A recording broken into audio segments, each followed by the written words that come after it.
we're going to utilize tile sets to create sort of a retro style video game map.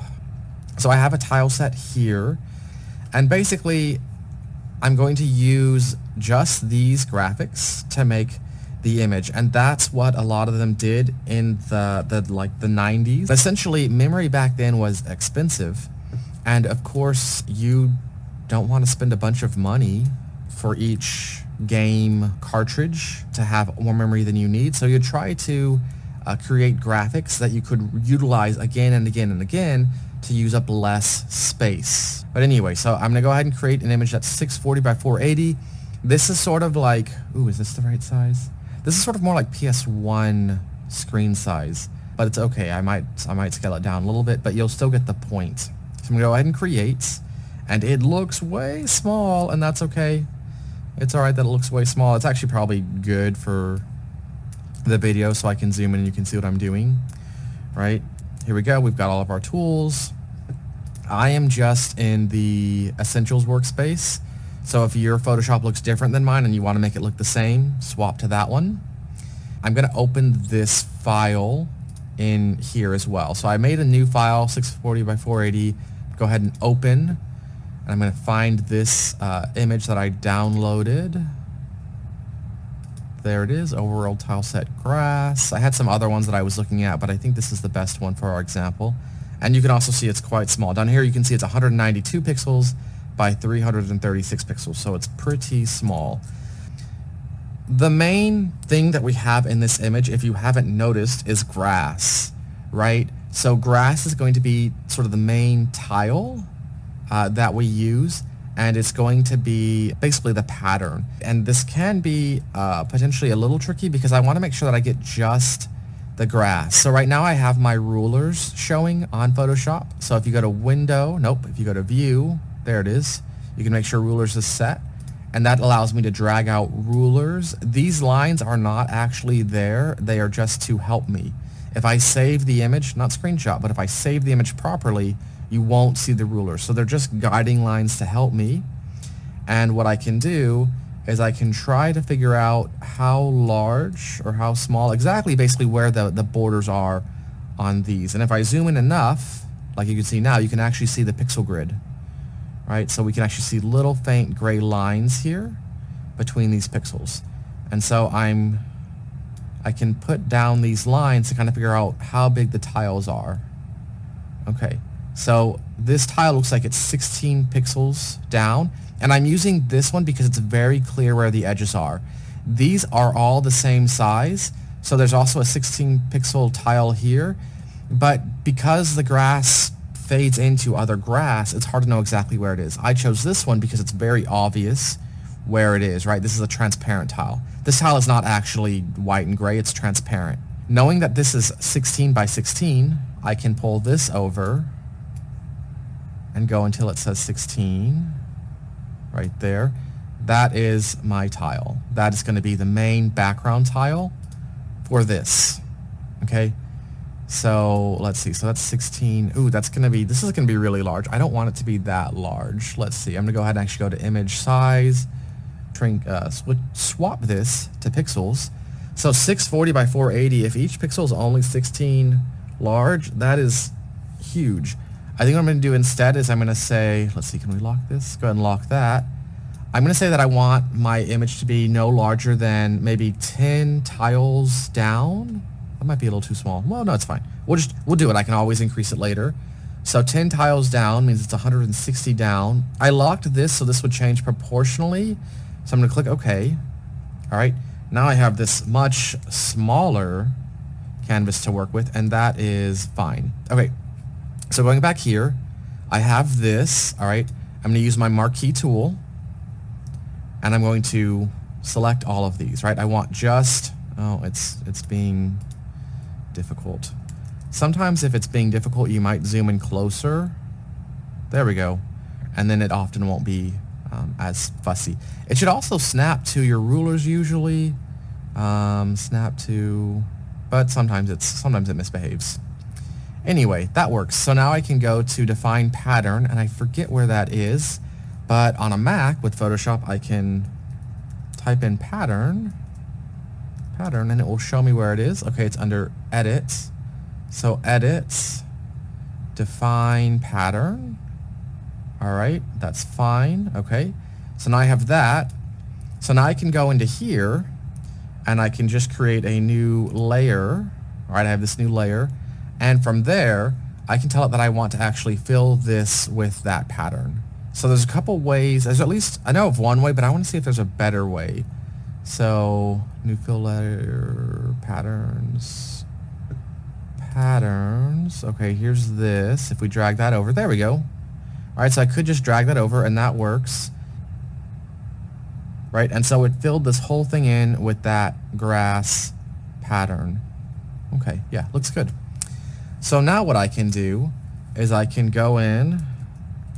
I'm going to go ahead and actually create sort of my tile grid, my tile system over this.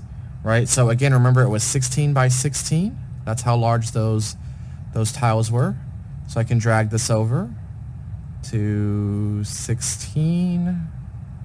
All right, there we have 16, and I can drag this one down to also 16. Okay, and I'm going to put one at the edges as well.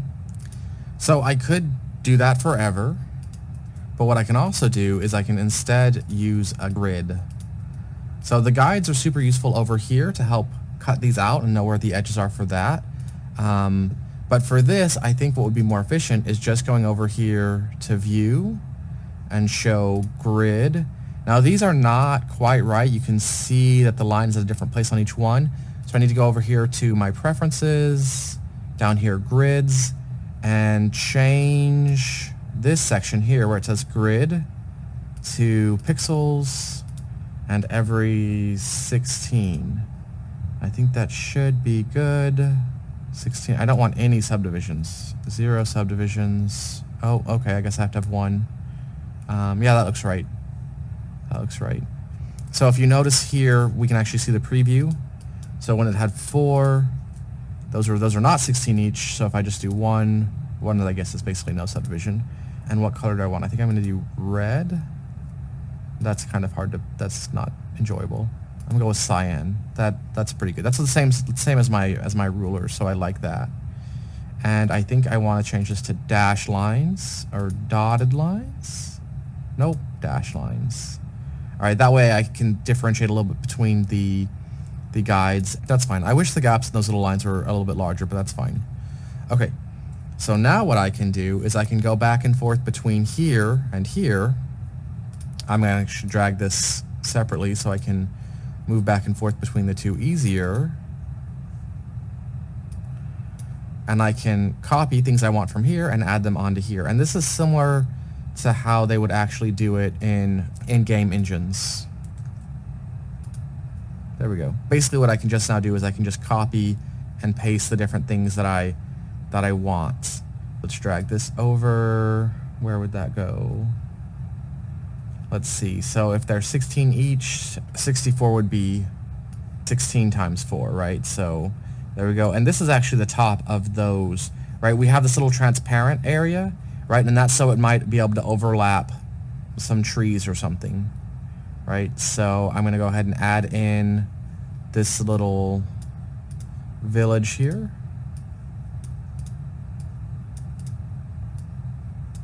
Again, if it doesn't want to snap where you want it to, just zoom in closer. That's typically the easiest thing to do.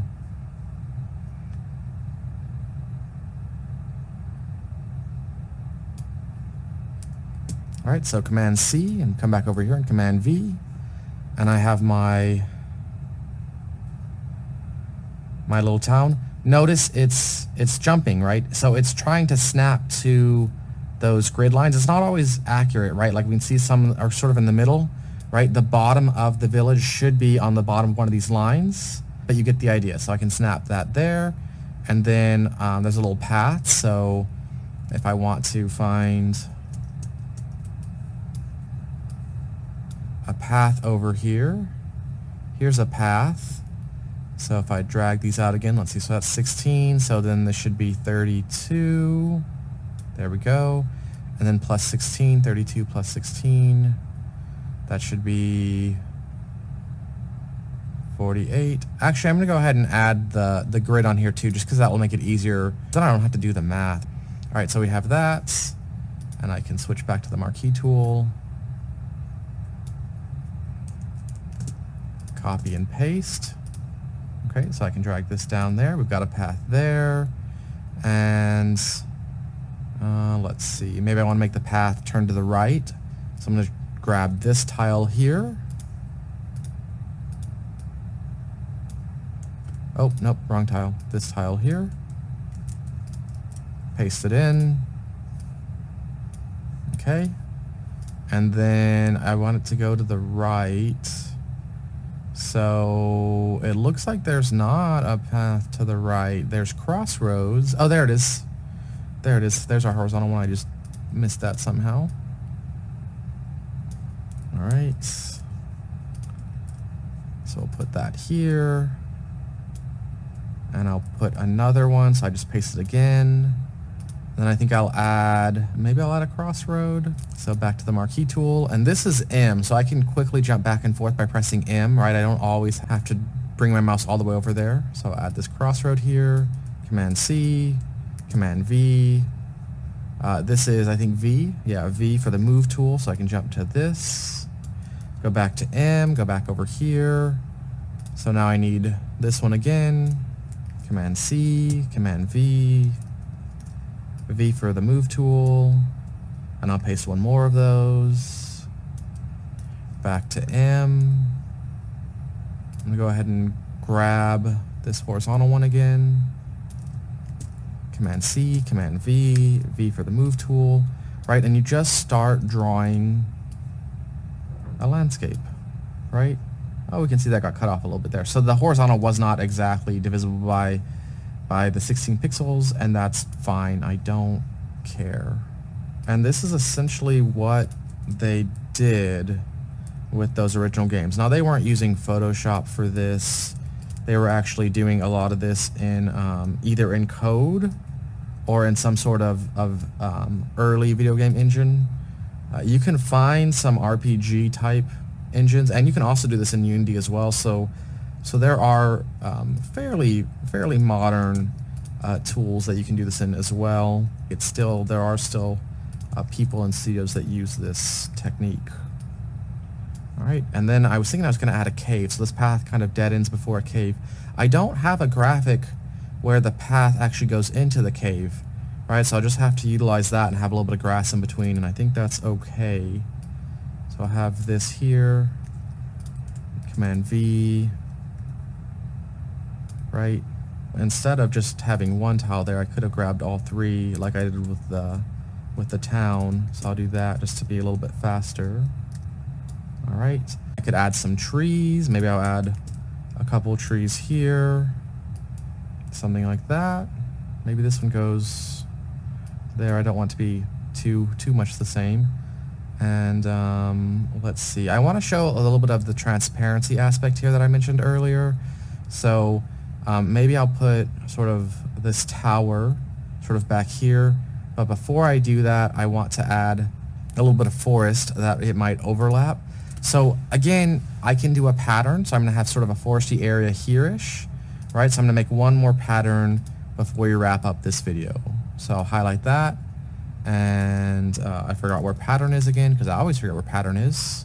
All right, it's under edit, define pattern. There we go. All right, and now I can come back over here.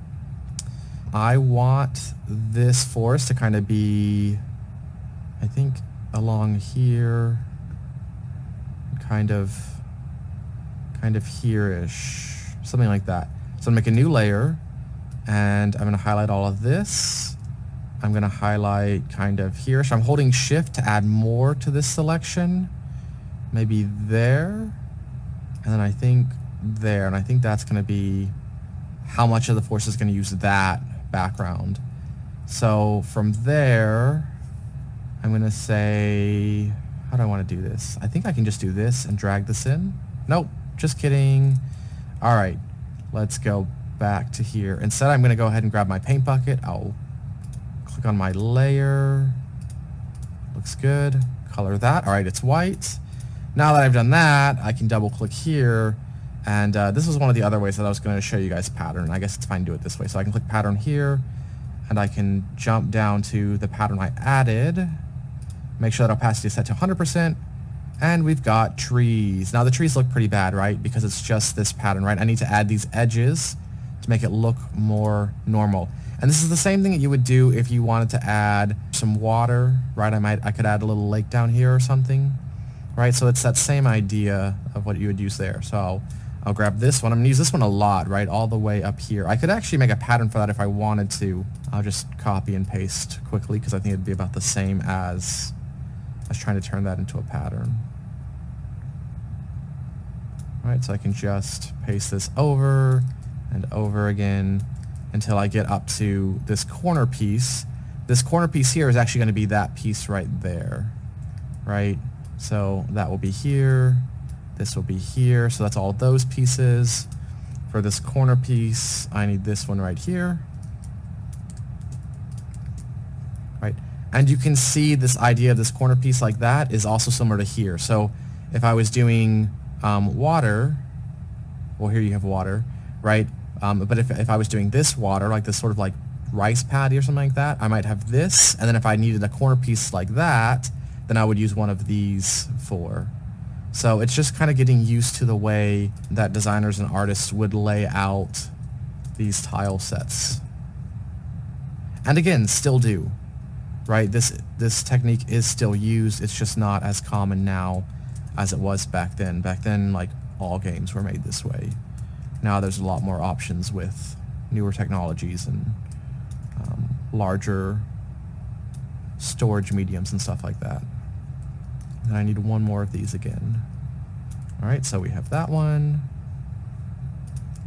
Oh, there it is. Okay, and I accidentally made two, so I'll delete that one. All right, and then now I want this tower. Okay, so again, these little white and gray things are actually transparency. So I can copy all of those, and I can paste this here. And as long as this layer is above those other layers, it will show up on top, right? And we'll see some of it through there, right? So I can have it here. If I go up too high, we'll lose part of the forest, right? But here or here works. Either of those work, right? I could even have it here if I wanted to, but then it gets a little confusing what's going on with the forest there, so I don't want it there just as a design choice. So I think that looks pretty good.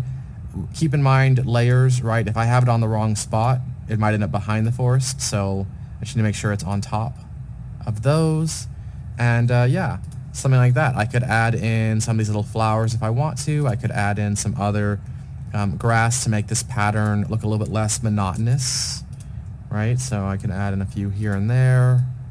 Maybe some grass kind of here, right? And this is what they would do. Oh, that one didn't quite fit to that. There we go. And maybe I add in just one or two little flowers.